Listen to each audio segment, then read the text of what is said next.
Hey, testing 1, 2, 3. This is Ron with the Radiologic Technologist YouTube channel, podcast, Clubhouse, room, etc. And I, for the life of me, could not figure out how to get back into the live scheduled stream that I had already scheduled. So I had to create a new room. So let me just run around and fix things real quick because I had to basically start over. So let me see if I can find the room I had. Where'd it go? So schedule. And looks like there's a couple of you on YouTube. Give me just a second. I'm turning on. There it is. Start the room. Bada boom, bada bing. So we are on Clubhouse. For those of you that are Clubhouse aficionados, it's a new medium we're trying out because if you're not familiar with Clubhouse, it's like a live podcast, but you can speak as well. We can all speak. There's a microphone that can be muted, or you can be made an admin and unmute yourself. But we are doing the Saturday YouTube live Q&A, as well as it's called Radiology live Q&A on Clubhouse. And so I'm going to try to do these every Saturday, and those of you that have been here before know what it's all about. But I've been in radiology for a couple decades, and I've come across people all the time that have questions, or I find out they want to go to X-ray school or something like that. And I won't say I've done it all, but I've done quite a bit. And just going to invite some folks here. And bada boom, bada bing. Yeah, so typically what I do is go over things that have happened on our Facebook group, because we have a very lively Facebook group for X-ray. Microphone's on. I'm assuming, hey, Rizwan, I'm assuming somebody would tell me in the comments section if my mic was muted. I'm just going to bring up the Facebook page and share that link with you, because I'm not always available. I try to be as available as possible, but I'm not always available. And so you're welcome to visit right there in the comment section, the Facebook group, and stop by and ask questions. We have a couple thousand people in there.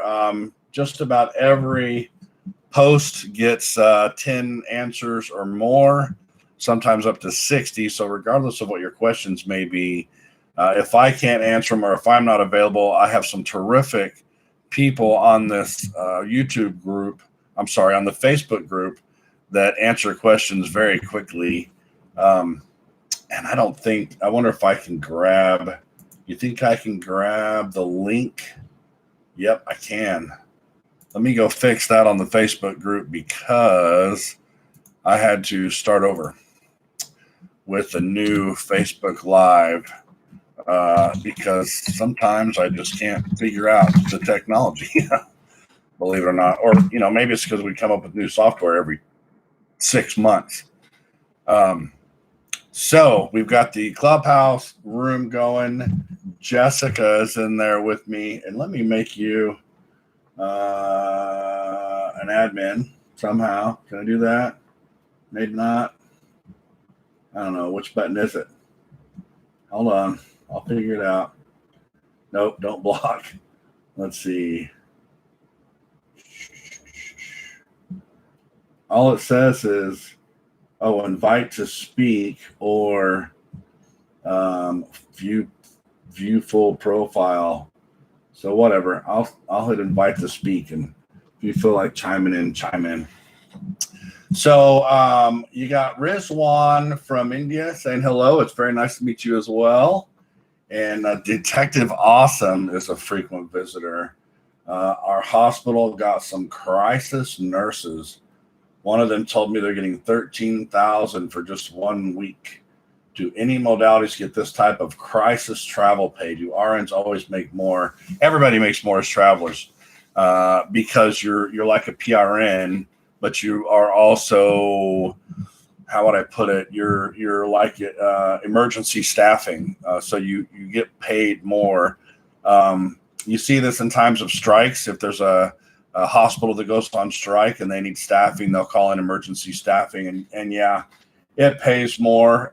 Somebody was in our Facebook group a couple of weeks ago, and they were offering, I want to say, well, I better not quote because I'm not sure, but it was a lot of money for X-ray techs to go to Chicago because Chicago had a strike going on and they needed X-ray techs, and it was big money, but I don't remember off the top of my head what it was. So, yeah, detective,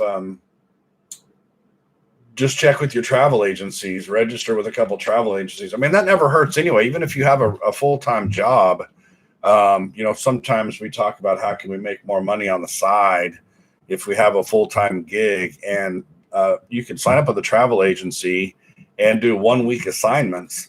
And, if something very lucrative came up and you could make $100 an hour or whatever, why not burn a week of PTO vacation time and go make some fat cash and go help somebody out and take a break. Plus, it's kind of nice too to see what other hospitals are doing and how they run their departments and how the techs work together, and get you experience on different equipment, which is always helpful.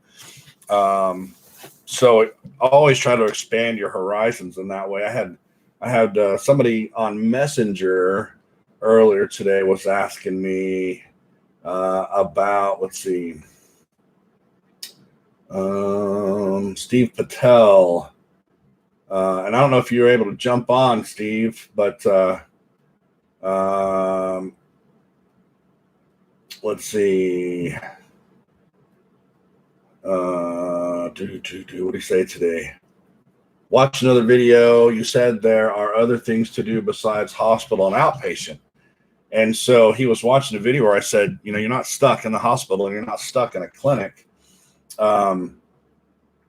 You can go do mobile X-ray, mobile ultrasound. I know a mobile MRI company here in Idaho that it's their business model that when a hospital is going to replace an MRI or have an extended down period because they're upgrading it or something like that, they'll contact this mobile company, and they bring out a mobile MRI unit, park it outside, plug it all in, hook it up to PACS, and they will supply an MRI tech with it. And those MRI techs are paid like travelers. So that's good money. And they just travel to different places around the state and work wherever. And so there's mobile. There's mobile units that you can get for nuke med, MRI, CT, and that's about it, because X-rays are a dime a dozen and ultrasounds are portable. And so you can do mobile. You can be a vendor salesman. You can, if you knew CT, if you've been a CT tech, you need a break, be a salesman for GE or Siemens or Carestream or somebody and sell CT scanners to hospitals. Big money, 6 figures, because you're talking about selling a $2 million scanner and you get a percentage of the sales. So there's that. There's application specialists. That's the people that know how to run the machine. They have to go out every time a hospital purchases a new piece of equipment. Somebody has to come in and train the staff how to use it. That's a job all in itself. And there's equipment training as well. I've talked about my friend Eric Harold, who used to work for, I want to say it was GE, but he would travel around and just teach people how to use the C-arms in the OR. So he had the West Coast. He'd travel out to a hospital in California, set up in the OR, put a C-arm in there, and groups of maybe 4 or 6 X-ray techs would rotate through, and he'd show them how to use the C-arm, and then they'd go back to their control room, back to work, and he'd take a break, and then an hour later, another 4 or 6 techs to rotate through, and he basically just reported to that hospital for 2 days and taught everybody how to use the C-arm, and that was his gig, traveling around. He loved it. So that's the equipment training. And then there's, if you're mechanically inclined, there's always biomedical, which are the guys who fix the machine. And those guys, you want to talk making $400 an hour. Ask how much the MRI guy who comes out on a Saturday night to fix your MRI scanner is getting paid, or how much his company is getting paid. who then pays him, because you can pay hundreds, if not thousands of dollars for one call to come out and fix a machine. So there's lots of different things you can do. That's what a lot of people, and that's part of why I share this. A lot of people don't realize you go to school for x-ray, it's 2 years of your life. You come out making, 50, 60,000 a year, you can stop right there and earn a good living. But the gamut of doors that it opens to all the other things you can do are just about endless. So this is just, without even going into all the different modalities, these are just these are some examples of the other jobs you can go into with your skill, with your license. So he continued talking. So he's asking, do all those mobile and vendor sales and application specialists require more education? So on the job, maybe, because if you're going to go from being a tech to being a biomed engineer, they're going to send you to a school where you're going to learn how to tear apart a CT scanner and put it back together. Application specialist, as techs, we get used to doing certain protocols and hitting certain buttons and using certain parameters, but these machines are capable of doing so much more that we don't use on a regular basis. So an app specialist is going to go to some training to learn what all the functions are and all the things that it can do, so that they can fully train staff on how to do that stuff. Vendor, if you've been a tech, you probably don't have any sales experience, at least not from that career role. So they'll teach you some sales tactics and things like that. Can you walk straight in from tech to being one of these other things? App specialists a little bit, because you've already been using the equipment. PACS specialist, PACS administrator, you've already been using PACS. You understand how it works. So there's minimal training, but there's some stuff you have to learn on the outside of it. So anyway, that was Stevie Patel. Hopefully he can join us back here on the YouTube or in the Clubhouse. So this Clubhouse thing, I've got a couple more invites today. I guess you get a handful every week or every 2 weeks, and it depends on how active you are on Clubhouse. So I did get a couple today. So any of you in the audience, all 5 of you, if anybody's interested in a Clubhouse invite, just leave a comment. I'll write your name down. We'll see what we can do. But only ask for one if you're really considering using Clubhouse, because Clubhouse for now is still an invite only. So it's tough. It took me half a day before I could find somebody that could get me in there. And so let's not waste these invites. She's so rad's in the comments section. She clarified that you're a contract worker. You get paid more when you get called out for that emergency pay. That's absolutely true. Do RNs make more than Texas travelers? It depends on where you're at in your career. I don't know. It all, whenever we talk about pay, it's so variable, because a big hospital is going to pay you more than a small hospital, a big city more than a small town, hospital versus clinic. There's so many different variations, a 2-year experienced x-ray tech versus a 10-year experienced nurse. So on average, it's about the same for entry level nursing and x-ray, and mostly because nurses, much like x-ray, nurses, as they get more experience and start to learn different areas, like, you can't graduate nursing school and jump right into the ICU or right into the emergency room, because that requires a little bit more experience to be able to handle the acuity levels of those patients. It does happen, and I've seen it happen. But for the most part, they want you to have a couple of years under your belt. So new grads in nursing and new grads in x-ray, again, depending on where you work, are roughly about the same. And as time goes by, we both make more money depending on what we do. I would say x-ray, if you go up the ladder into CT and MR and whatever on the way, you can easily surpass nursing. But another little phenomenon that I've seen over the years, I had a nurse at a hospital. I think she was like in the 50s, $50 an hour. And that was because she'd been a nurse for like 25, 30 years. So she may have started at $15 an hour 30 years ago, or $10 an hour, but every year she gets those increases. And it's a strange phenomenon in a hospital typically people that stay loyal, and this is why people aren't staying loyal to hospitals really anymore. One of the reasons, because as the years go by and you get your little minimal annual increase, you don't keep pace with the cost of living increase unless your CFO is really paying attention and your hospital is generous, which most of the time they're not. Most of the time the hospital wants to squeeze every last dime out of you. So what happens is after 10 years, a nurse may, or an x-ray tech may be making $30 an hour, but when they hire a new hire in with the same level of experience, that person may get $32 an hour. And that's where the discrepancy starts to unwind or to compound, because the person that's been there for 10 years, like, hey, I've been loyal and I've been here for a long time and I've been paying my dues. How come this new hire is getting more than me?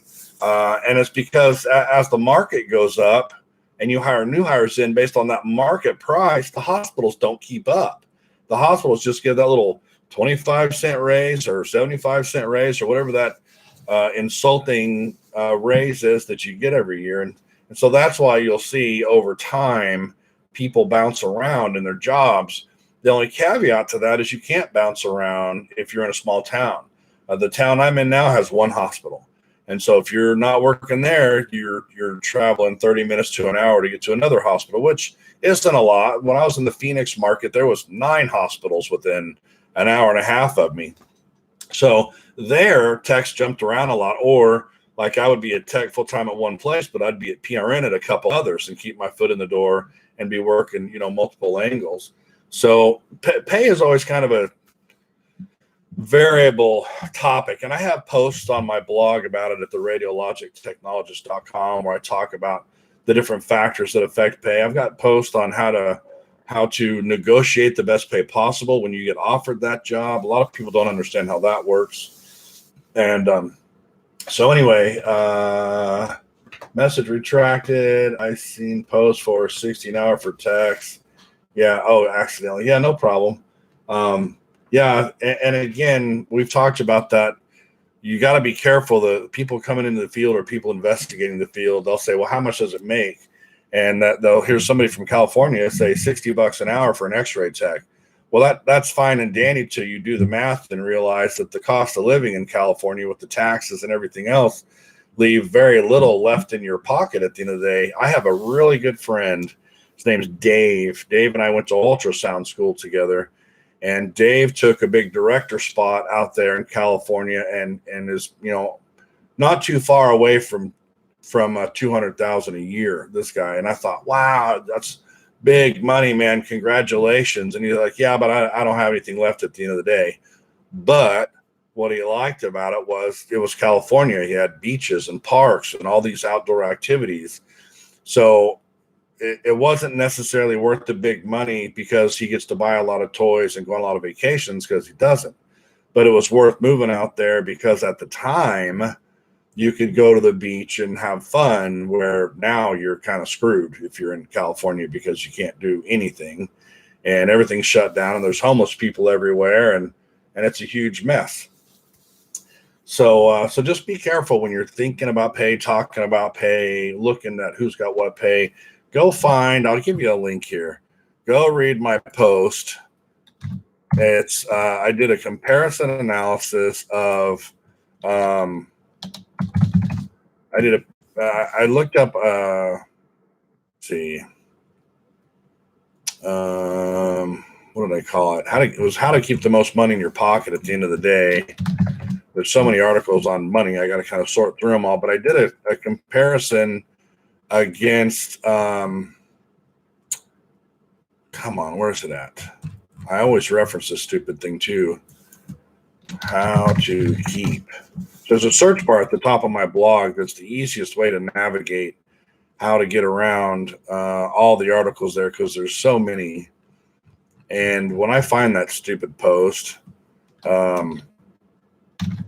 I will link to it in the comments section.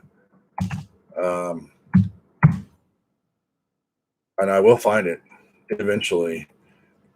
It's easier to reference it when I can pull it up.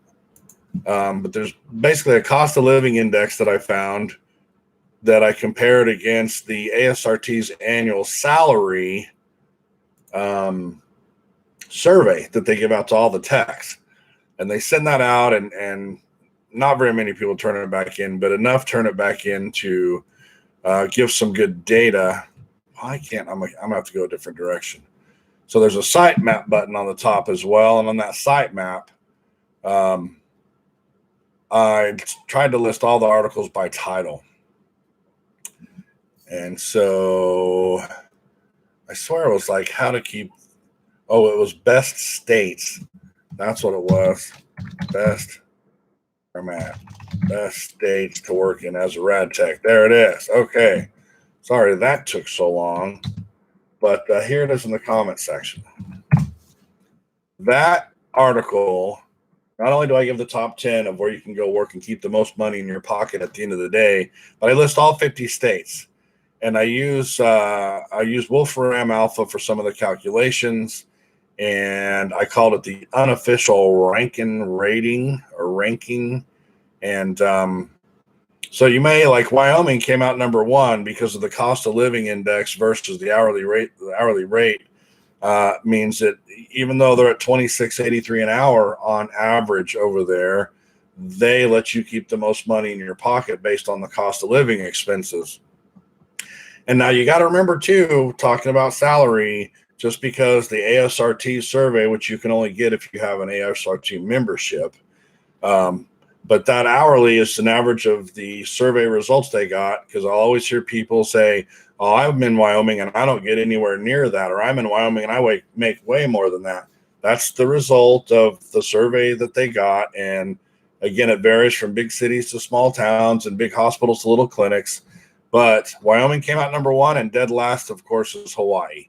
Hawaii pays their techs $33.64 an hour on average, but their cost of living is so high, you just can't keep much of that in your pocket. And those bottom states are New York, Alaska, Maryland, Connecticut, Alabama, Maine, and so on.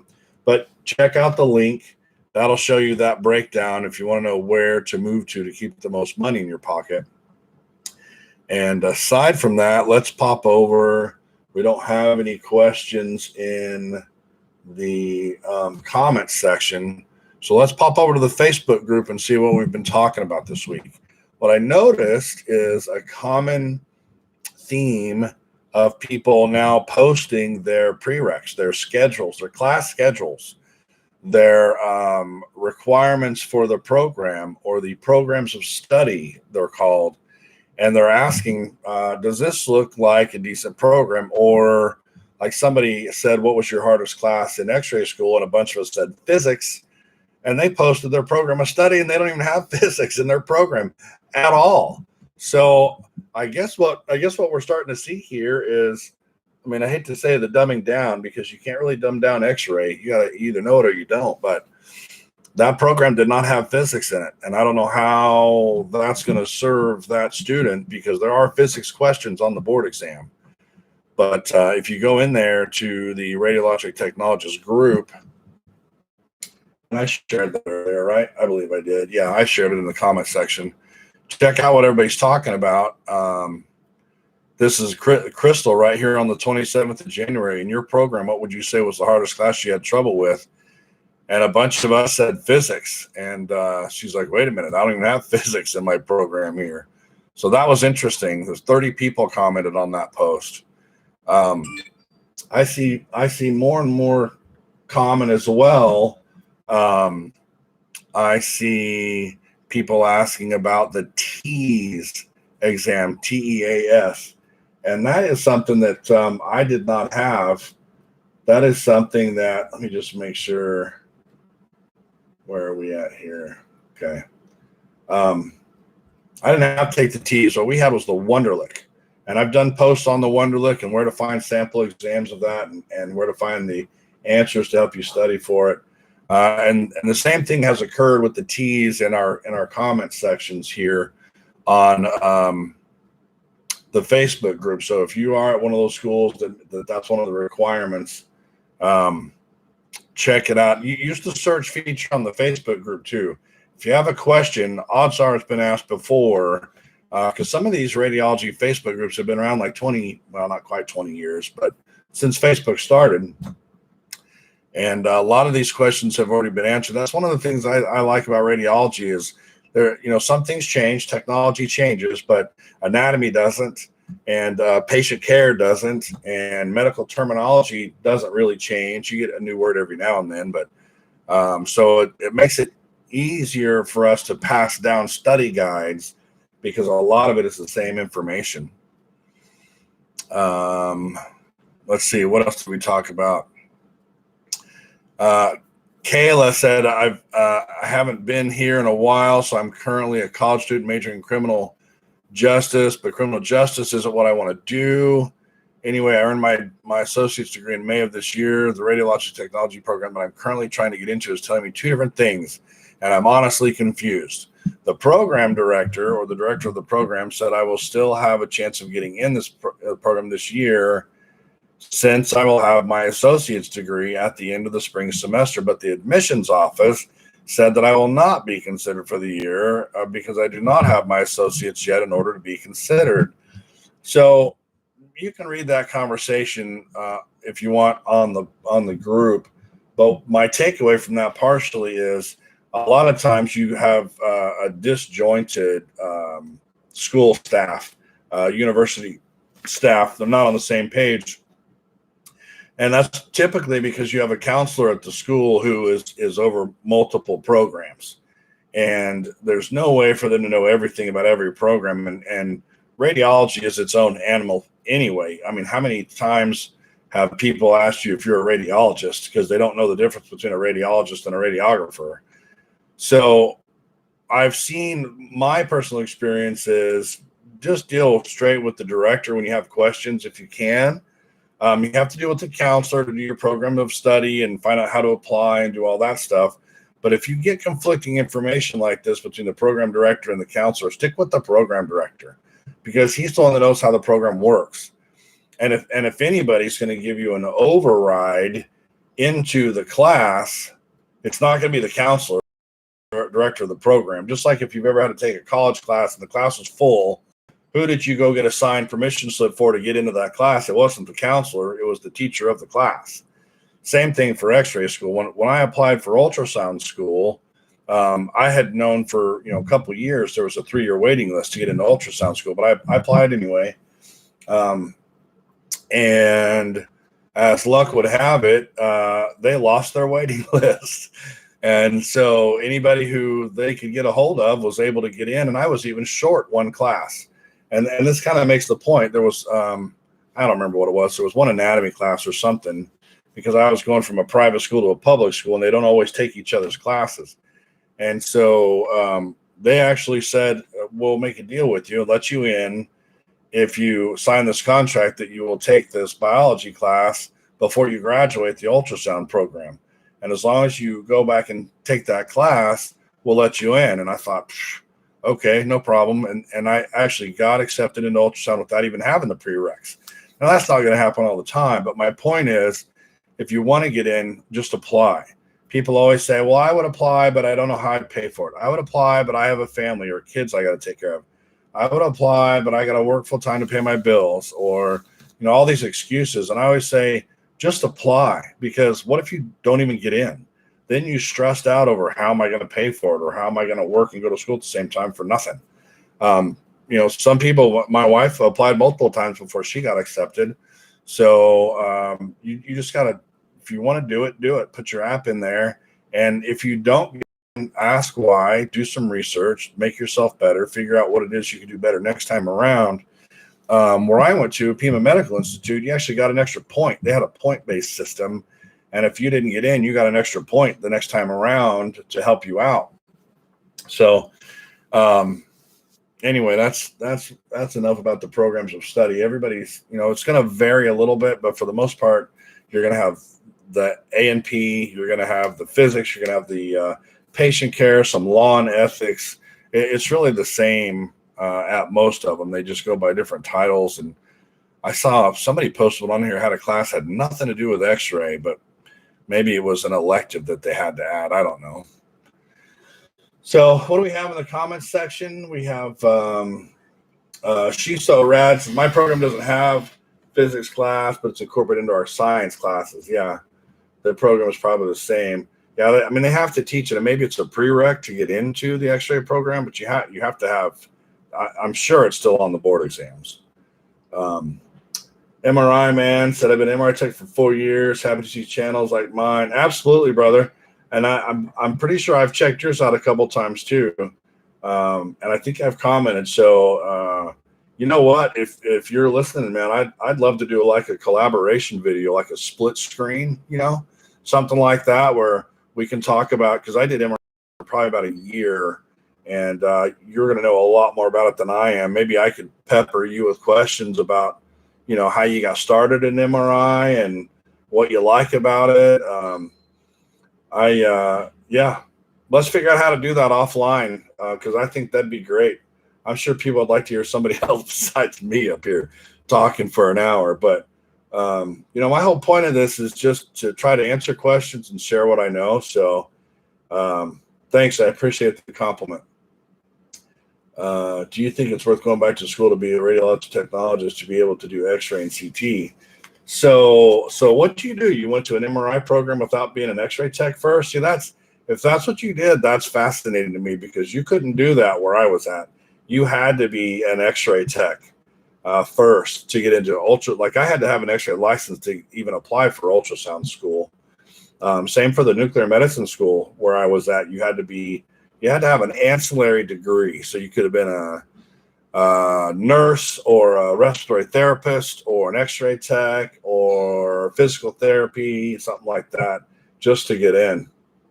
But people, I've seen this question where people are in one modality, like MRI man's in MRI, and he says, is it worth going back to school to be an X-ray tech? Well, you are an ARRT-MR tech, so how did you get that without being a rad tech? I must be misunderstanding your question. But my general answer on should I learn another modality is yes, with the understanding that you're going to be asked to do more for maybe not a whole lot more money.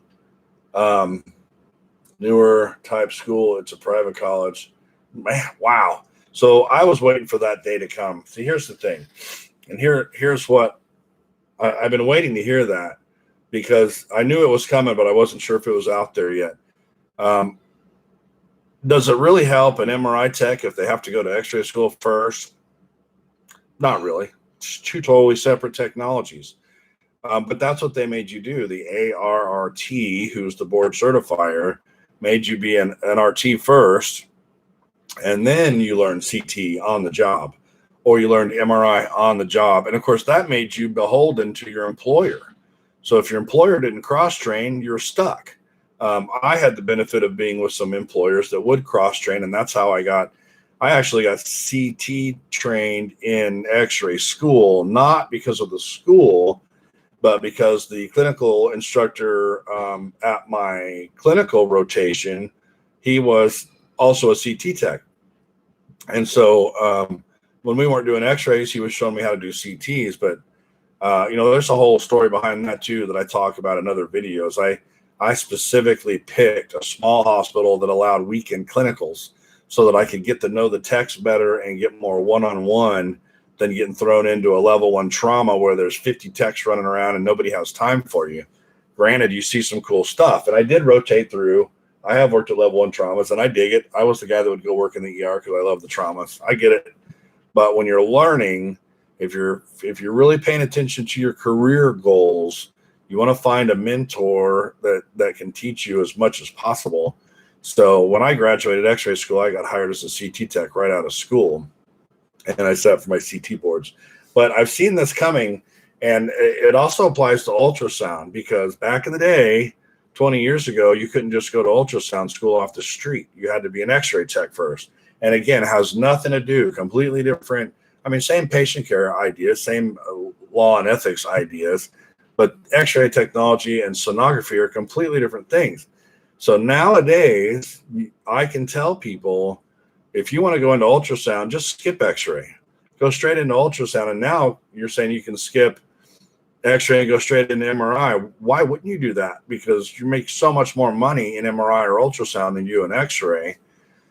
So, because I knew back in the day, you could walk straight into Arizona Heart Institute down in Phoenix and do the echo program straight off the street. And echo sonography is just another branch of sonography. So I wanted to jump in there. I had already gotten into X-ray school, but I was trying to get into the echo program at Arizona Heart, because you want to talk about making some good money and a pretty cool job. You get into echo sonography and then start specializing into pediatric and then neonatal even, and you write your own check basically. So good. I'm glad you don't have to jump through all the hoops to get to the modality you want. But where that harms you, I guess you could say, and partially your question is, should you go back? We're seeing more and more employers who want to hire multimodality techs right from the get-go. In fact, on the group, I forget who it was, but she said where she's at an outpatient imaging center, and there's 5 techs, somebody quit, and the other 4 know 4 modalities. And so now the employer wants to replace that 5th person, and they're looking for a tech that knows 4 modalities, and that's rare. And so what has happened, and I said it point blank, I said, you guys spoiled them.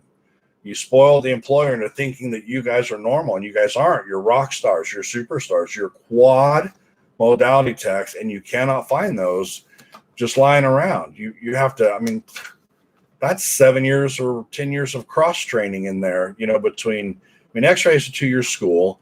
You can learn CT in about 3 months if you're full-time training.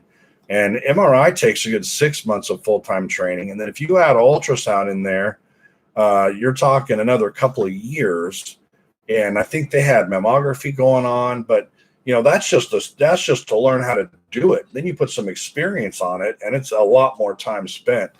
So MRI, man, the thing is, like, I was a quad tech, and I worked in a 20-bed hospital in the middle of nowhere in Arizona. And I worked the night shift, so some nights I would get 0 patients, and some nights I could get 15. But a worst case scenario would be 10 X-rays, 5 CTs, 2 MRIs, and 2 ultrasounds, which in a 12-hour shift isn't that big of a deal. And you get paid your highest modality. So on a shift, if you're a multimodality tech and you're doing multiple modalities, if you end up doing X-rays your entire shift, you should get paid that highest modality pay, which is muy bueno. But I have seen some employers start to say, I'm not going to pay you MRI wages if you pull a shift in X-ray. They're going to knock you down to X-ray wages, which is total crap. We should not put up with that. If we get hired as a multimodality tech, we get paid as a multimodality tech no matter what we do. And so that's my stance on that. So yes, learn more so that you're more valuable. And I guess I'm kind of jaded too, because I've been in it so long, but we do all this stuff to become valuable, and no matter how valuable you are, you can get fired. No matter what you do, no matter how brilliant you are, you could be employee of the year and get a promotion in the same year and still get fired. Trust me. So yes, it's good for your growth. It's good for your skill set. It makes you more valuable to the community. It makes you worth more hourly wages, and you're more marketable. If you do need to move to another place, you're much more marketable. Just know that no employer owes you anything. The days of staying with one employer to the end and getting that golden parachute or that golden Rolex are gone. My stepdad is an X-ray tech, and what led him into the field was he spent 23 years at a company called Stone Container down in Phoenix. Tolleson, actually, they were the #1 brown paper bag maker in America or whatever. 23 years he gave to that company, and when it came time to save money, they cut him and some of the other guys that had been there the longest, so they didn't have to pay them, retirement. They were getting really close. So those days of staying loyal are gone, and it's even worse when you see these facilities don't even honor RadTech Week, and start telling you you're going to have to take time off and burn your PTO because COVID is hitting the hospital too hard in the wallet. No, I earn that PTO for my mental health to take a day off when I need it, not because you want to save a few bucks and get me off the payroll for a week. So I'm a little bit bitter at corporate healthcare right now because we're still making them millions of dollars, and they cannot do it without the nurses and the doctors and the rad techs and the respiratory therapists. But yet we're always the first ones that they come after when they want to reduce staffing or take 6 months to a year to replace somebody. Anyway, I got on a soapbox somehow today. I don't know what happened.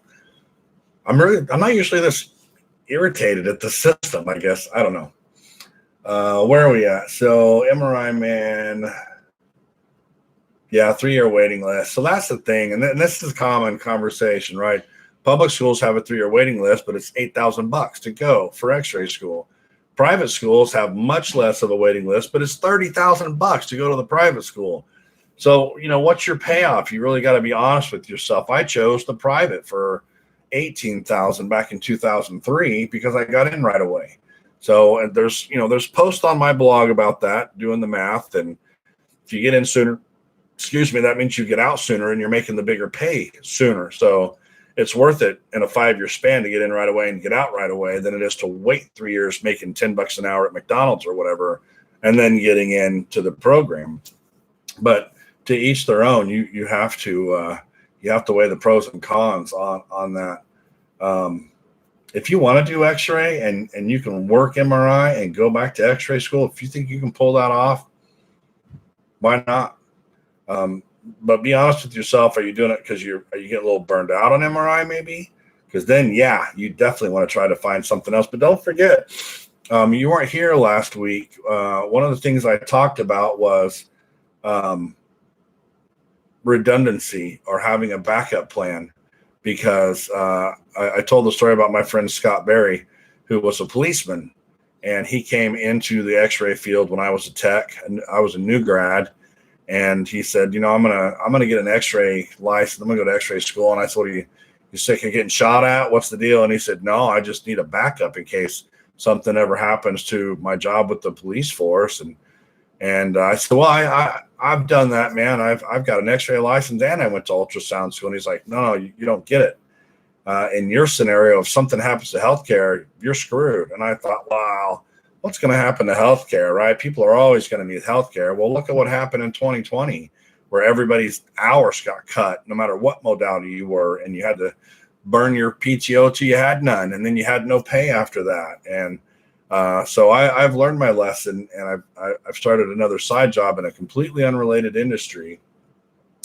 And so MRI man, I'm talking to you, but to everybody else as well. Make sure you guys have a backup plan, because even though I'm a huge proponent of radiology and the career, it's taken care of my family for a long time. But always have a backup plan for everything in your life. Always have a backup plan. Find something else to work. You can work from home or do on the side. Plus, you need to change every now and then to break up the monotony. I mean, there was, I don't know if you say this is related or not, but for a long time I couldn't stand watching any of those shows that came out like Grey's Anatomy and ER, and I'm like, man, I see enough of this crap at work. I don't need to watch, and a lot of people I knew were watching it and talking about it. I'm like, I get enough of that at work. I don't need to come home and watch it on TV too. So you need a break from what you're doing. You need something that uses your brain and your skills in a completely different way. And I guess in a way that's kind of what this YouTubing stuff is for me. It's a break from the facility, and it's a break from the grind, but I still get to talk about it, and I still get to share experiences and maybe teach a little bit. So anyway, MRI man, some hospitals won't hire. Yeah. So that's the other thing. He says some hospitals won't hire me. They should if you're ART'd with an MR license, but there are some places out there like there's an alternate ultrasound credentialing organization where you can get, I think it's a CCI. And actually, ART had the S for many years where you could take. In fact, my ultrasound director in school back at Gateway Community College, he said, the ART is coming out with their own test. So if you can't pass the ARDMS, go take the ART. So at least you're licensed. And back then, the hospital would just say you need to be licensed. But now they've gotten specific and they say we only accept the ARDMS. And I was at a system here in Idaho where we were down 13 ultrasound techs one year. We needed 13 throughout the state. That's how short we were. And people say, "Are you worried about the job market?" But I found one that was CCI'd, and I talked to the other directors, and one of them said I wouldn't hire one of those. I would only hire ARDMS, and I thought, that's kind of stupid, really, because I can ask that tech. In fact, in the interviews, I'll have a person doing an interview scan an employee. You can't have them scan a patient, but you can pull an employee in and have them scan a gallbladder or something to show their competency. A good director or a good supervisor or manager that's doing an interview will work in some questions like that. If you're interviewing for an X-ray job, they'll say, "Walk me through an upper GI series." Well, what pictures do you take for that? Walk me through a small bowel follow through. They'll ask you questions. What's your technique for a bilateral knee or whatever, and it's a good way to weed out the people that are fake it till you make it kind of thing. Because there's a lot of things you can fake it till you make it in life, but when it comes to medicine, you have to make sure people know what they're doing, or you could get in a lot of trouble, cause a lot of damage. So I don't remember how. So I was saying, make sure you have an alternate. Make sure you have a hobby or something else that you enjoy outside of radiology, because you will pour your heart and soul into healthcare, and it'll suck it right out of you. It will let you. Your employer will let you work 80 hours in a week. I did 2010. I had a job. My primary job was 312s, and it was at a hospital called Mesa General. And we opened a new hospital. We actually got closed and reopened under a new name. And the doctor that owned it, I can't remember his name right now, but he had a clinic in Apache Junction, and he turned that into an emergency room. And so we reopened that as a second facility. And my boss said, "Hey, would you mind opening that one for me, getting it all up and running?" Because I was a quad modality tech. He's like, "Keep your 312s at Mesa General, but I need you to go out there and open that one as well." And so I did 312s at 2 locations for 10 months. And he had no problem. And the overtime was stupid. I mean, I saved the checks. I have them in a frame out in the garage. It was the most I'd ever made in one pay period. It was like $10,000 in a pay period. And the hospital was they just keep doing it because they can bill. See, that's the thing they don't tell you, is they're making so much money off of every single technologist. That's why it's so absurd when they give you a quarter raise or 75-cent raise. They make so much money off it. So these guys knew, because it's a small hospital. We all knew each other. They had no problem writing those checks off. And I'd be like, "Dang, you guys pay me that much money?" But yeah, because they were making 50 times that amount off of all the studies that I was doing. So it was a win-win. So I ate it up. But and I think I made about 150 that year, 150,000 that year, 2010. But was it excruciating? Yeah. Did it take a big toll on my family with kids and a wife? Yeah. And that's what stopped it eventually. Is I told my boss, "I can't do this anymore. My house is falling apart. My kids are going nuts. My wife's begging for help. I have to be home." And that is actually, because believe me, I was sucking up that money, but you just have to have a break. And so that's what I'm telling you. Make sure you have something outside of radiology that you can get your mind out of healthcare for a little bit and do something else. So I got laid off one of side hustles, MRI jobs. Yeah. There's a whole bunch of jobs out there. Don't worry about it. I was thinking about doing an episode about all the times I've been fired. And I say that like it's a lot. I think it's only 3. But yeah, you'll get, maybe not everybody, but most people will either get laid off or fired at some point in their career from somewhere. The first place I got it from was a Banner facility in Mesa. It was the old Banner Desert. I was PRNing there, and the people that were working there in that imaging department were just jackwagons. I don't think there was any of them that I liked. And I wasn't a regular tech. I wasn't part of their clique. I was just there to do a job and go home. And long story short, I was the one that would take the ER because none of them wanted it. And I would hang out down there in the ER, and I loved it. But they would always habitually be late sending somebody down to relieve me. And I had my real job, I'll call it, right after that one. And that got to the point where they were starting to make me late for my job. And finally, one day I called up on the intercom and I said, like 3 or 4 times I had to call them. I said, I'm going to be late for my job. You need to send somebody down here. And they said on the intercom, okay, we're sending Bob down right now. And at that time, there was a student and a transporter assigned to us in the ER, and they were both standing there, and they both heard it. And I said, look, I got to go. You heard them. They're sending Bob down. And I took off, and the transporter went and got the next person, and the students started kind of setting them up, and then they waited, and they waited, and they waited. And Jack Wagon never came down.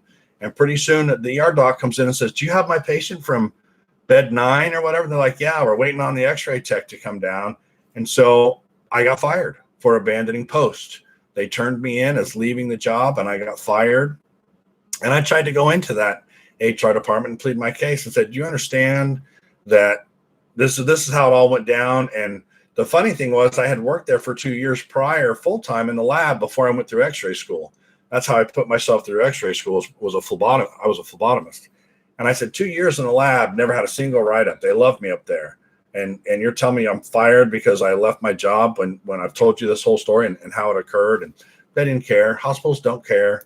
And so that was the first one that I got fired from. And it was a wake-up call that it doesn't matter how good of a job you do or how loyal you are or who's right or who's wrong.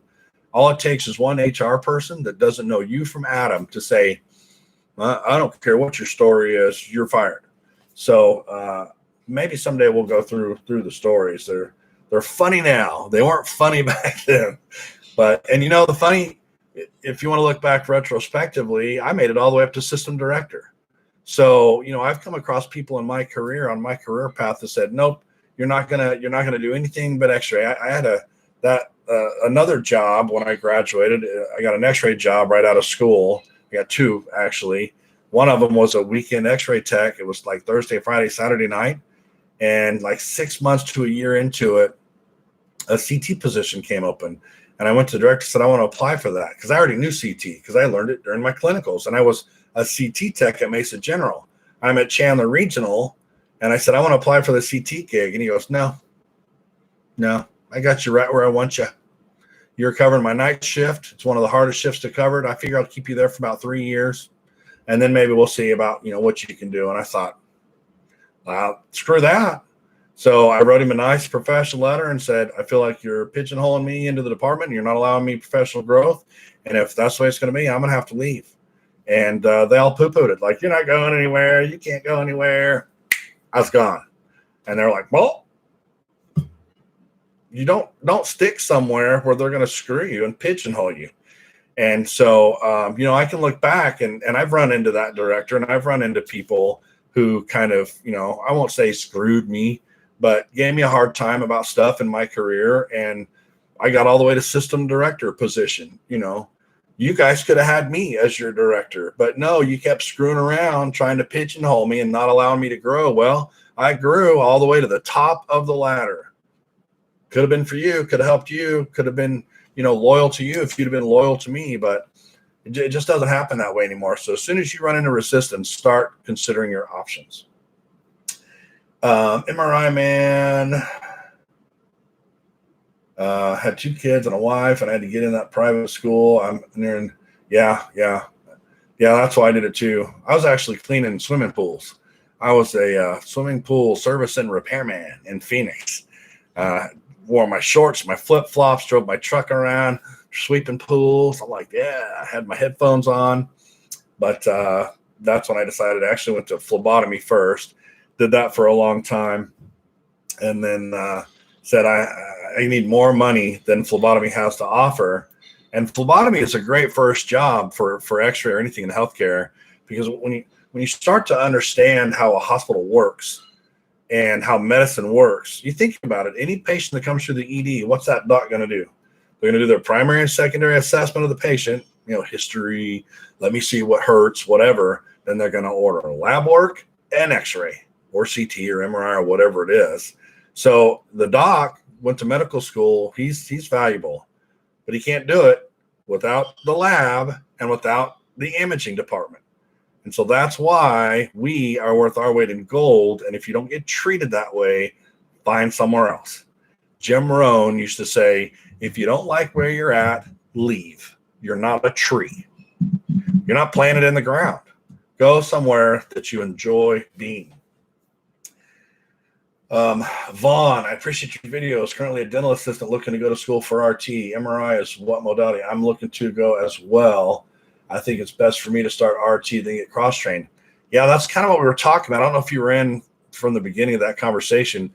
You ought to hit MRI Man above you up with a personal message or whatever it's called on YouTube, and ask where he went, because he didn't even have to go to X-ray school to get into MRI. There's MRI schools now. You just walk straight into MRI. I'd recommend that because you can make $30-$40 an hour as an MRI tech, and an X-ray you're going to start out in the 20s. The cool thing about X-ray is all the different things X-ray techs do, right? MRI, you're in your room, you got your patient on the table. That's your realm. That's your man cave or woman cave, I guess. She shed, whatever. But an X-ray, you got the ER, you got the ICU, you got the regular patients on the floor, you got your walkie-talkies coming in from outside. You got mobile you got to go do. You got fluoro you got to do. You got C-arm in the OR you got to go do. I mean, there's all these different things. It's almost kind of backwards that X-ray gets paid the least, but X-ray is the hub of the whole wheel of imaging, because that's where you start, and then you branch out in all these other modalities. So anyway, if you're not digging the dental assistant, which probably makes pretty good money, if you can get into dental hygienist, it's pretty good money from what I've heard from people that have done it. I kind of put it on the same par. Dental hygienist, I think, is a couple of years and comes out making pretty decent money. But then you have to ask yourself, where do you go from there? Where, I always talk about in my videos and blog posts, you get into X-ray, then you go into nuke med, then you go into PET scanning, and you're at $50 an hour, or you go from X-ray to CT to MR to IR, whatever. There's probably 20 different doors you can open. RRAs, the registered radiologic assistant, which is like a PA in the radiology world. There's so many things in the radiology, and I've never really talked about it, but there's nothing stopping an X-ray tech from becoming a radiologist. Who would make a better radiologist than a radiographer? I mean, who would get it more? And same as for a hospital CEO, who would make the most money at a hospital? Who would make a hospital who more so than somebody from the world of radiology? Because we make the most money for the hospital second to only the OR. And the OR is actually siphoning off of us because we're paying X-ray techs to run their C-arms, but we don't get the charge for that because that charge is wrapped up in the OR bill. So you give me a hospital with a radiology employee that gets put in the CEO or CFO spot, and that has happened on rare occasion, and you will have one highly profitable system. And hopefully they don't forget their roots and they treat the radiology department like it should be treated instead of the wicked stepchild. Where are we at? We're at 58 minutes, and Vaughn, hopefully where I go will allow the cross-training. Ask that in your interview. I talk about that in my posts and videos. Look up my stuff, because there's a laundry list of things you should be asking in your interviews. And one of them is, do you cross-train? And don't let them just say yes. Ask them how often, or how many techs have you cross-trained in the last 2 years? Because you may say, do you cross-train? And they're like, oh, yeah, we cross-train. Well, how many techs in the past year have you cross-trained? One. Well, how big's the department? I had 120 at my most recent, when I was a director, and I probably cross-trained 4 or 5 a year.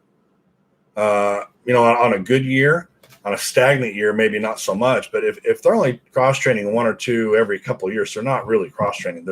They're bringing people in from outside, or they may just tell you they don't cross-train, they don't believe in it. And I've got a huge paper that got a lot of attention about why radiology departments should be cross-training instead of hiring from outside. There's a whole litany of reasons for building morale, giving them something to look forward to.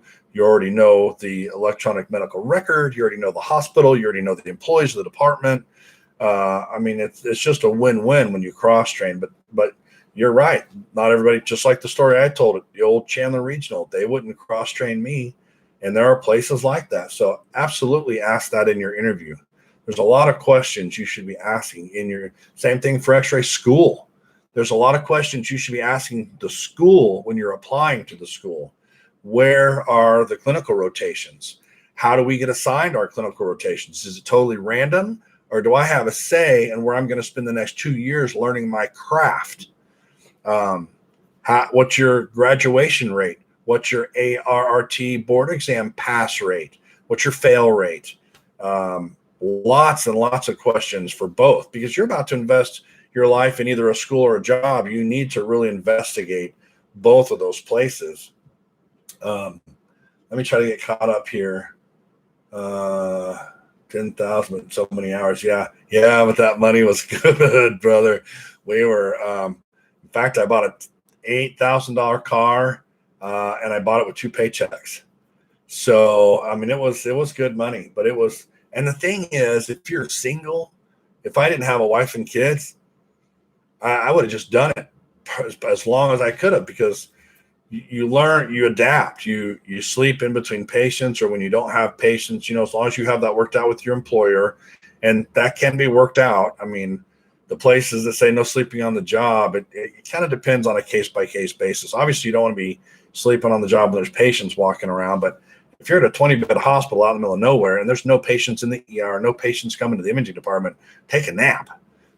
That's where I worked on most of my homework to work up through my degrees.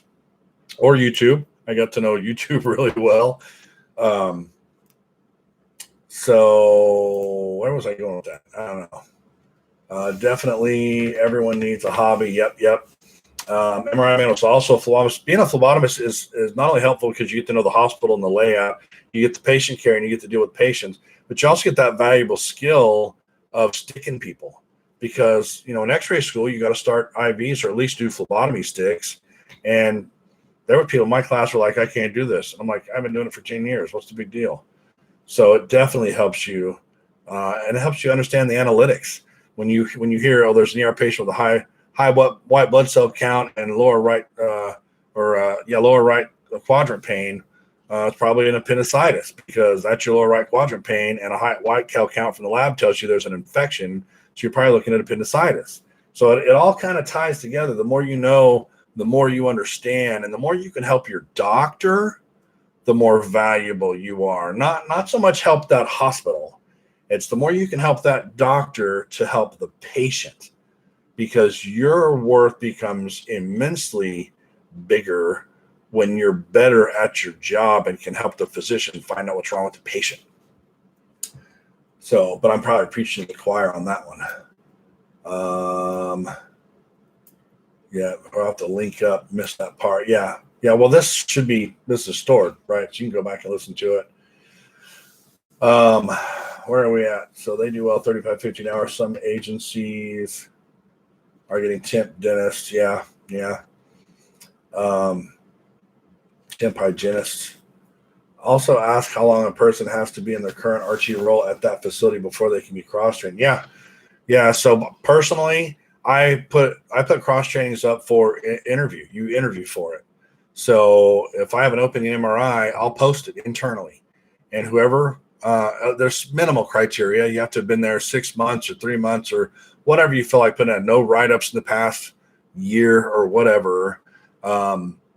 But there was a time when I posted I was building a whole IR team, 5 IR techs, and I only got like 5 applicants. So I interviewed them all, and they all started the IR team. And then somebody complained, you took a person that just graduated X-ray school 6 months ago and cross-trained them into IR. And I said, yeah, because they applied and nobody else did. You can't complain if you didn't apply. So I did. I took a girl that I think it was 6 or 9 months into being an X-ray tech, jumped her up to like $40-something an hour as an IR tech, because nobody else wanted to get off their butts and do something, you know. So yeah, you can always ask, do you cross train, and what are your requirements to cross train? Will you cross train from X-ray into ultrasound, for example? Like X-ray to CT is common, X-ray to MR is common, but you can cross train into ultrasound. They just may not call it that, because like what we did here in Idaho, we allowed an X-ray tech to do their clinical rotation in our ultrasound department, and they went to class down at Weber State in Utah. So they still got the classroom like they were going to school, but it was actually virtual, and they did their clinicals at their own job site, and they became a licensed sonographer without really having to leave. They did it remote. They did the class remotely, and they did clinicals here. So and I did that with NukeMed too. You can do your clinicals at your NukeMed site, and you can do your NukeMed online for the most part. So a lot of things are coming within reach where you couldn't do it before, like MRI Man's story about going into MR without being an X-ray tech first. You didn't used to be able to do that. So let's see. Great question. Let's see, Vaughn. She said, that's a great question. Believe me, I will go back and write these questions down. Yeah, and again, check out my blog, the radiologictechnologist.com. It's linked, I think, back up in the beginning.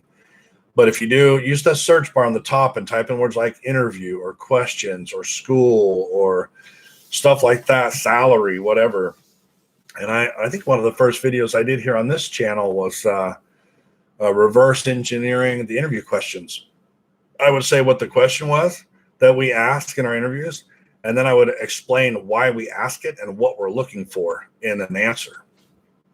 So go back through and check all that stuff out. I think I'm actually finally caught up on the questions on the sidebar, and we've had Clubhouse going the whole time. So if anybody had a Clubhouse login, I'm going to always put the Radiology Live Q&A in a classroom on Clubhouse. That way, in Clubhouse, if you get on there, you can talk across the platform with me. So instead of me talking to you the whole hour and answering your questions from the sidebar, I can actually unmute you, and you can talk, and you can share your experience from your modality, or what your school was like, or what your clinical rotations were like. I think this Clubhouse platform has a good potential for us to be able to talk all together, you know, in a civilized way, not on top of each other, but all together and share, because you guys are going to know stuff I don't know. You guys have experiences that I haven't had. And the more we can collaborate and share, the better off we'll all be, and the better off people who are looking into getting into our craft will be. And that's another reason I started this whole thing, is there was just either a lack of information out there or disinformation out there. And I see Darnell has jumped on. Where you been, man? Do you feel that some of the older techs are trying to keep people from becoming techs? Well, do I qualify for an older tech? I should, you know. I'm hitting the big 5-0 this year. And I remember not too long ago, I used to think 50 was old. And damn it, I'm going to be 50 this year. Anyway, you do see that. You see that among the disgruntled techs. There's a guy on Facebook that has been banned from almost every group, sadly, because all he does is poo-poo radiology and talk about how nursing is so much superior. And I got to know him fairly well over a year, because I was one of the last groups that let him have his say. Big proponent of freedom of speech, but this guy was just a jackwagon galore. I never saw him engage in dialogue where he wasn't just being a jerk.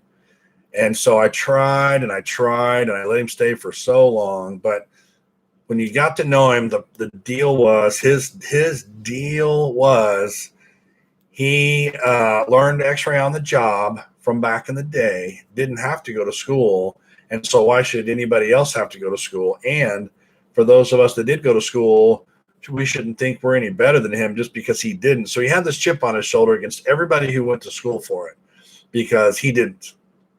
And his wife is a nurse, and she gets treated better at her job and in her career than he got treated in his job. And I think, probably what's really going on is this guy's negative all the time, and he's getting treated like crap because he's negative all the time, where his wife, bless her heart, married to him, has a good job. So everything he always said was, don't go into x-ray, go into nursing. Better, it pays more. X-ray sucks. We're a bunch of button pushers.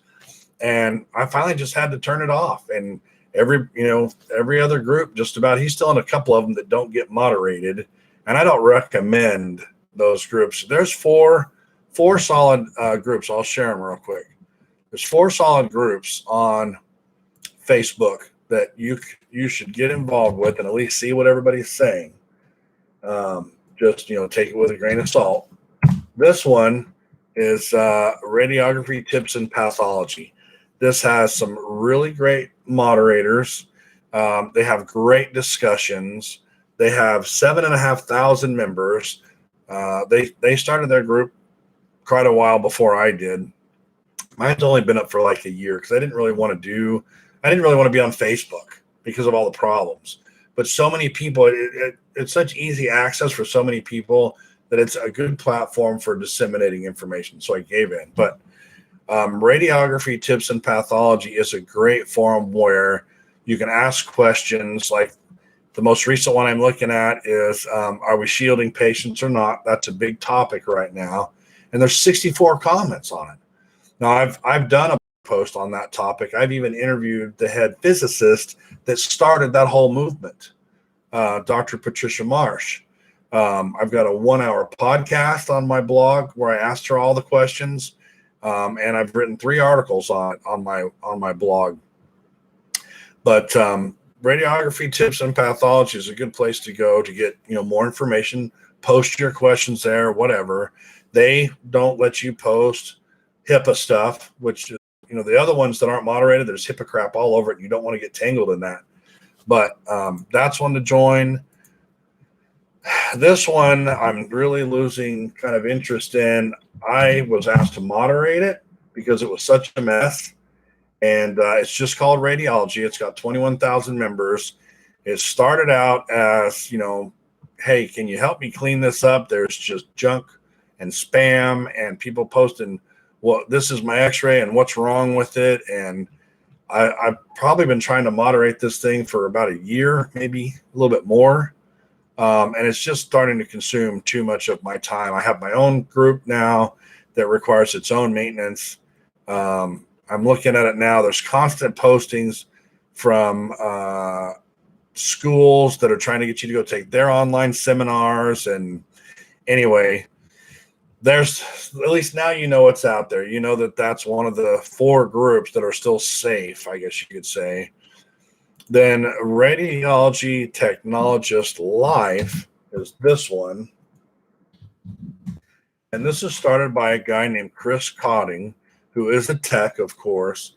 And Chris is real big in giving back to the community. He even volunteers, like during COVID. He took time off and volunteered. I believe it was in Washington, D.C. at one of the facilities there that needed help. He is the owner of RadTech Boot Camp, if you've heard of that. And he's joined that Facebook group if you're a Facebooker. And so those 3 plus mine, and I'll go ahead and share mine one more time. The Radiologic Technologist group is right there. And we also, Chris's group is really for techs. He's not opposed to outsiders coming in and asking questions, but it's not really what it's for. His group is for techs to go and unwind, complain, share problems, ask for solutions. It's a tech community.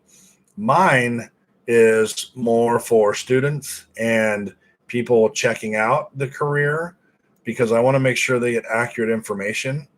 And I don't dissuade techs from joining. There's plenty of techs in the group, probably more techs than students, but mine is just a safe place to go to ask questions and learn more. We don't post a lot of images, like the radiology one that's kind of getting out of control. People post stuff in there all the time. This is a broken, tibia. This is a broken radius. Okay, well, we learned that in school. We see that at work. We don't really need to see it on a Facebook group. But I mean, I get it. They think they're being helpful by adding the stuff, so I leave it in there. But you don't really see that in my group or Chris's group unless it's something rare. We'll share something rare if we see it. I like I don't allow vendors to come in and post equipment sales in mine because we're mostly students and techs. We're not admins. There are some admin in there, but as an admin, I can tell you I get plenty of vendor calls on the phone and in email and at the conferences I go to. I don't need it in the Facebook group. So the only things you'll see are recruiters. I let recruiters in to offer jobs. And I encourage, like I did at the beginning of this podcast or vlog, whatever we're calling them now, I allow techs to sell their stuff in here. I'm pointing to my group. I allow techs if it's radiology related. So if you make markers at home or you make mugs that have something, to do with radiology, or you make face masks or T-shirts, if you do some kind of side gig on Etsy and it's related to healthcare, please, by all means, post your stuff. Let's see if we can get you some sales from our brothers and sisters on the group. So check it out if you're not already on there. It's a great group. I've never seen anybody ask a question that did get a couple of answers. And if I can, I circle back at the end and say, did you find the answer you were looking for? And if not, then I'll go on a crusade to try and find it. Sometimes they're pretty tough. Sometimes you get people from other countries saying, will my Australia license allow me to work in America? And if nobody knows, then I got to try and research that. But for the most part, it's not an American exclusive group. But what we do as licensed through the ART and the ARDMS and all that stuff doesn't apply outside of America, because everybody has their own accrediting agencies and things are done way different in Europe. So I don't shun them from coming in, but sometimes we can't answer their questions because their world is completely different than our world. And this isn't a anatomy learning group like the radiology one is, So anyway, I hope that made sense. Darnell, someone may ask a general question in a group about whether they would choose Sono or Rad, and someone will say, if I had my choice, I would have never done Rad, but here she's actually doing it. Yeah, and it irks you. Yeah, well, that guy's gone. He was just way too negative. And I'm not against saying the negatives of the craft, because I have posts about that. I have one video that I like to share pretty frequently that is about how to handle the combative patients, because when you're new to the world of healthcare, if somebody doesn't tell you that you have every right to protect yourself and even deny service to those patients, if somebody doesn't tell you that, you don't know that. You think, well, it's my job to help this patient, so I have to help this patient, even if they're spitting at me. No, you don't. You go, I can't tell you, in the ER back in Mesa General, where we constantly got drunks, ETOH patients, I would go to the ER doc and say, I'm not going to x-ray that patient in 9 until he either calms down or you sedate him, because he's threatening to hit me, or he's cursing at me, or he's spitting at me, or he's, cussing at me is one thing, big deal. But if he's freaking yelling at me and telling me what he's going to do to me and all that kind of stuff, screw you, pal. Sit here in your soiled bed sheets and enjoy yourself. I got other stuff to do. I've got patients who are respectful that need my skill and need my assistance. So I do like to post that video about how to handle those kind of patients, just so that, I try to let everybody know that's new to the field. You don't tolerate that stuff. You don't put yourself in harm's way. You are the professional that's paid to be there to do a job, not there to be somebody's punching bag or spit receptacle.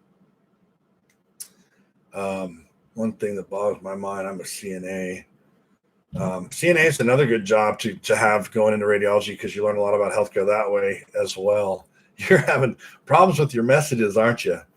So anyway, I'm over my hour by 20 minutes. I think for the most part, if you guys could hit the thumbs up, I think that tells YouTube that I'm here for a purpose and not wasting valuable airspace. And there's 4 member requests over on the blog. I typically accept those. I mean, on the Facebook group, I typically do those every couple of days. Let it get up to 30, 40, 50 requests. And then I go through, and if they don't answer all the questions, they don't get in. If the questions don't make any sense, like I ask, what modality are you in? Or are you here to ask a question about a modality? And every now and then somebody will just click all the boxes. And I'm like, I know you're not a tech doing 16 different modalities. And so anyway, I do ask some questions that are required to get in. And the blog, that is this link right here. Let's see. Here's the blog. And not that, I used to be pretty big on supporting LinkedIn. It's a good place, but it's really more for administration. It's not so much for technologists. I have a blog post about how to build a LinkedIn profile if you're a tech and what to put on there, because it's like a resume. It's really, LinkedIn is just an online resume. And I have been picked for jobs and gotten offered jobs based on my LinkedIn profile.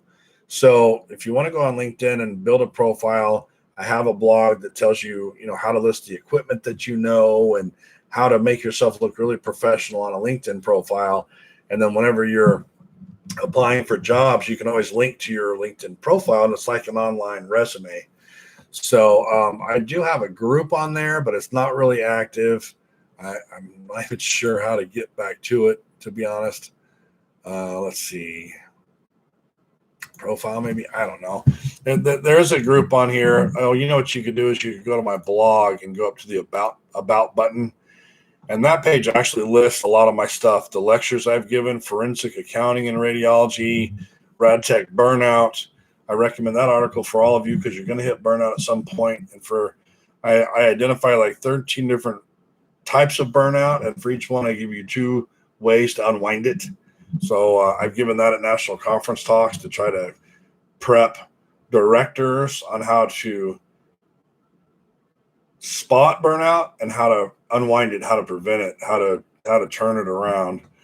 But I list my lectures. There's my LinkedIn. So here's my LinkedIn group.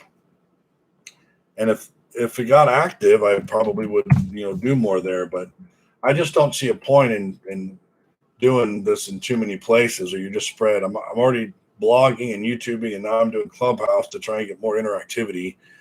I have an IG, and I have a Twitter, and I have a Pinterest, and I don't see a reason to do all those things.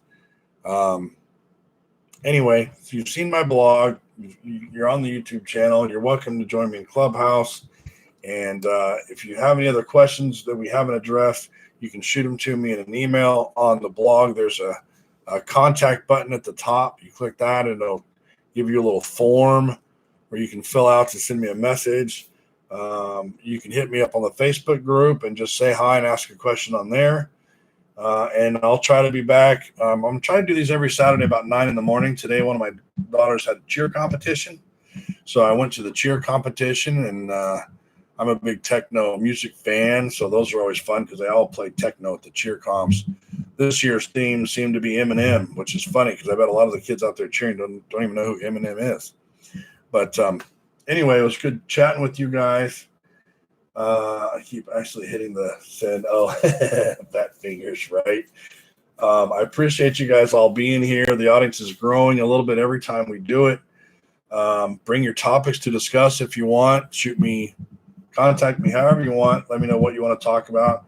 If you want to hear, if you want me to go into detail about what an application specialist does, or any topic. If you want me to expand, go deeper dive on any specific topic, send it to me ahead of time. I'll start prepping some stuff, and I'll get on here and talk, more about that kind of thing. So that's going to wrap it up for me. Thanks for joining me on this Saturday, and don't forget to hit the like button, subscribe if you haven't already. They always say something about a bell. Hit the bell so you're reminded, whatever. But I typically post it in the Facebook group. I'll say Saturday at 9, or like this morning I got on and said it's going to be at 11. And I give a link. I messed it up today. I give a link to the to the scheduled YouTube live. But then when I came back to try and get into that scheduled YouTube live, I couldn't get into it. So I had to create a new one. But on the Facebook group, I post when this is all going to go down. So, all right. Thanks again, guys. Have a great weekend. Stay safe and talk to you later.